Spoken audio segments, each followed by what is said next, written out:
Halo guys, selamat kembali lagi di channel ini.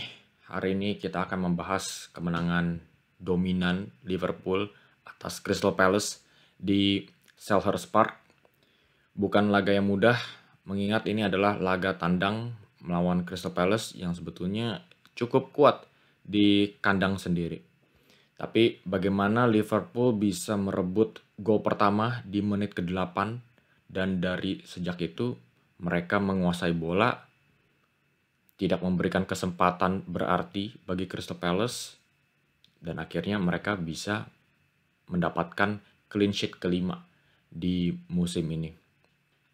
Dan dari gaya permainannya Arne Slot ini jauh berbeda daripada Jurgen Klopp.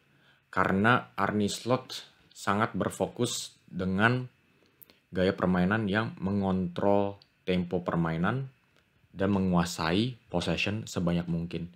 Dia lebih mirip dengan Pep Guardiola daripada Jurgen Klopp yang lebih heavy metal football dan possessionnya pun juga sangat riskan. Dengan kontrol bola seperti ini, Liverpool itu lebih kesannya nggak terburu-buru untuk ngoper bola ke depan. Mereka jauh lebih sabar, dan apalagi ketika mereka sudah merebut gol pertama, mereka itu ya lebih sabar aja tahan bola, dan itulah bagaimana Liverpool bisa mendapatkan clean sheet. Karena dengan menahan bola sebanyak mungkin, Crystal Palace tidak bisa menyakiti. Itu bisa dilihat dari statistik operan ke depan. Musim ini, operan ke depan yang dilakukan Liverpool bersama Arne Slot 46,6 per 90 menit. Musim lalu 55,5. Artinya umpan ke depan musim ini lebih sedikit daripada musim lalu. Ini mengartikan bahwa Liverpool tidak terlalu mengambil resiko umpan-umpan ke depan yang pastinya lebih riskan.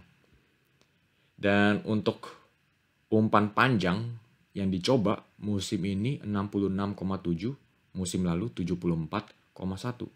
Umpan panjang yang diselesaikan 36,6 musim ini, 43,1 musim lalu. Ini juga sama artinya bahwa Liverpool jauh lebih berhati-hati untuk menahan bola musim ini. Mereka lebih sabar dalam menunggu sampai celah di lini pertahanan lawan terbuka. Dan dari statistik pertandingan pun juga sudah bisa mulai terbaca bagaimana Liverpool bisa mendominasi pertandingan. Penguasaan bola, Crystal Palace 32%, Liverpool 68%. Ini juga menunjukkan bahwa bagaimana Liverpool menguasai bola, Crystal Palace tidak bisa menyakiti. Expected goals-nya Crystal Palace 0,64, Liverpool 1,4. Jadi begitulah. Dengan penguasaan bola 68%, sebetulnya Liverpool tidak begitu mengancam Crystal Palace sepanjang 90 menit. Mereka cukup sabar sampai benar-benar celah terbuka baru menciptakan peluang. Itulah bagaimana expected goals yang mereka torehkan hanya 1,4 dengan possession yang cukup besar. Inilah gol pertama yang didapatkan oleh Liverpool. Pertama yang kita harus perhatikan adalah garis Crystal Palace. Crystal Palace lini pertahanannya musim ini sebetulnya kurang baik. Bisa dilihat tidak ada kepemimpinan di barisan pertahanan karena dari Munoz sampai ke kiri garisnya semakin lama semakin mundur. Tidak ada kepemimpinan yang bisa mengatur garis offside. Akhirnya celah ini pun bisa dieksploitasikan oleh Konstantinos Tsimikas nih, yang menunjukkan visi yang cukup bagus sebagai left back. Dan yang menariknya juga adalah pergerakannya Cody Gakpo yang bergerak seperti winger alami. Walaupun Gakpo itu bukan tipikal sayap alami, tapi pergerakannya pun dia cukup bagus. Dia sepertinya sama-sama mengerti kapan harus cutting inside. Dan dengan pergerakan seperti ini, Cody Gakpo bisa masuk di posisi yang sangat berbahaya Jota melakukan pergerakan menusuk, dan Gakpo dia menunjukkan pergerakan yang bagus.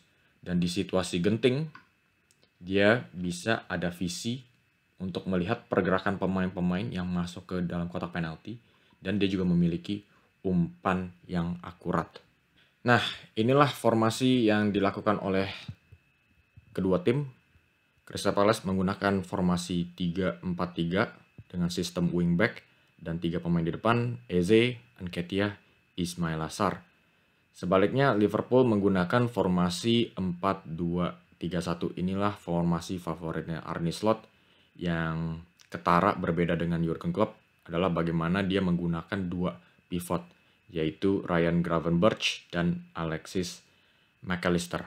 Jadi kita coba mengulas lebih dalam lagi apa yang dilakukan, apa yang ingin dicapai oleh Arne Slot dengan formasi 4-2-3-1. Jadi seperti yang tadi saya bilang, Liverpool berusaha untuk menguasai bola sebanyak mungkin agar bola tidak didapat lawan dan akhirnya lawan tidak bisa menyakiti.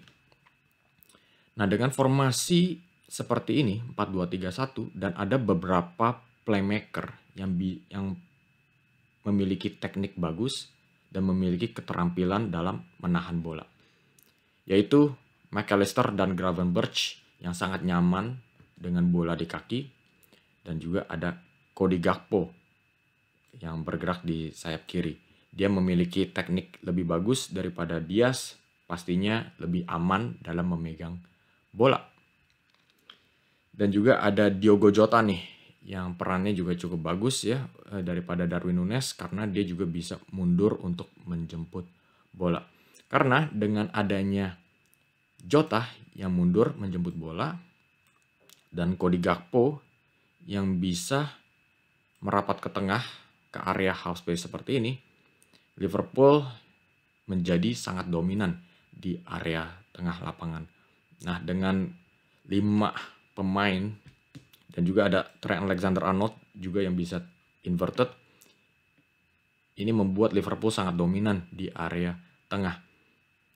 Dan itulah bagaimana Liverpool bisa menahan bola dan akhirnya Crystal Palace tidak ada kesempatan menyerang.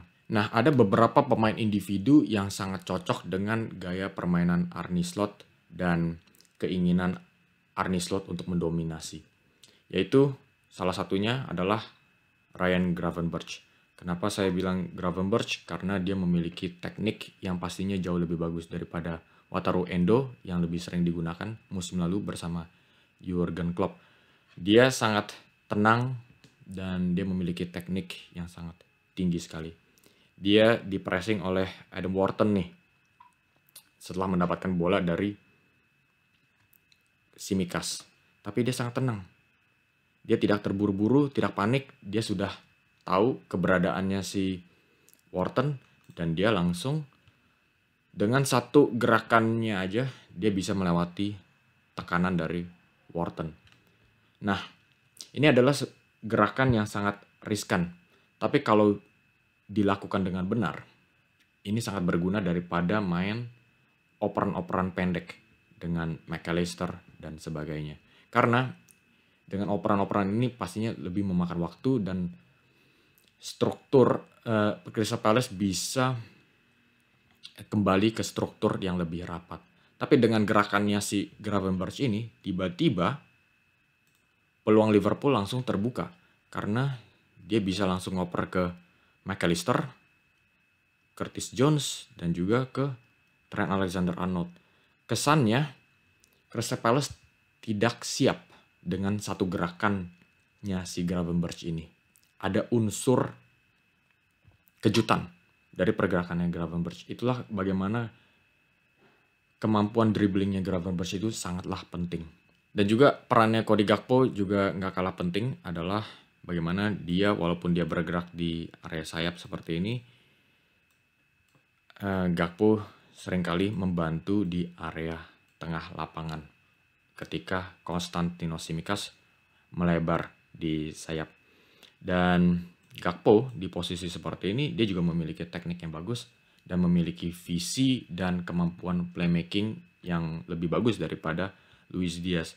Ketika Arne Slot ingin mencapai level possession yang lebih tinggi, Cody Gakpo pastinya lebih berguna daripada Luis Diaz yang lebih direct permainannya.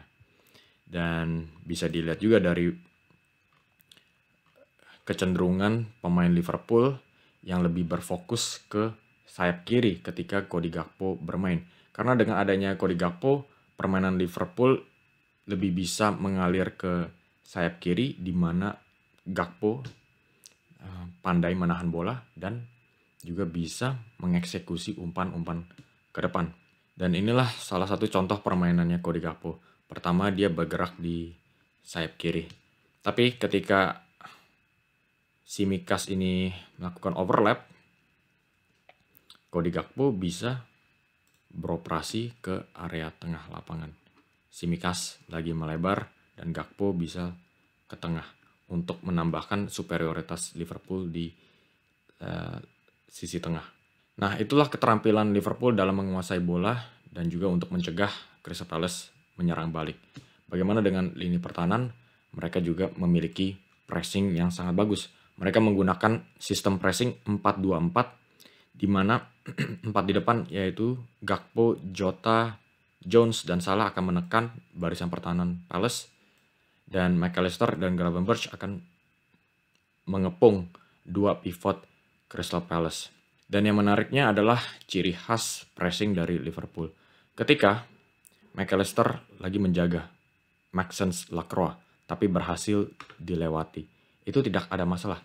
Karena walaupun sudah dilewati, pemain-pemain akan kembali mundur. Semuanya akan mundur. Nah, apa akibatnya? Ketika pemain-pemain ini mundur, yang pegang bola ini adalah Ismail Assar, ya. Lagi dijaga oleh Tsimikas. Nah, 4 pemain yang sudah dilewati ini, mereka nggak cuma diam diri aja, tapi mereka juga ikut melakukan pressing dari sisi sebaliknya. Jadi ini menciptakan kesan terjebak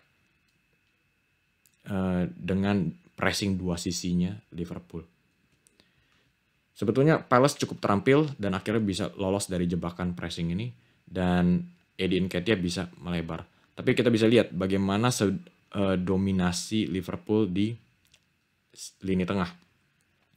Karena walaupun pressingnya gagal, tapi Crystal Palace tetap terpaksa untuk melebar.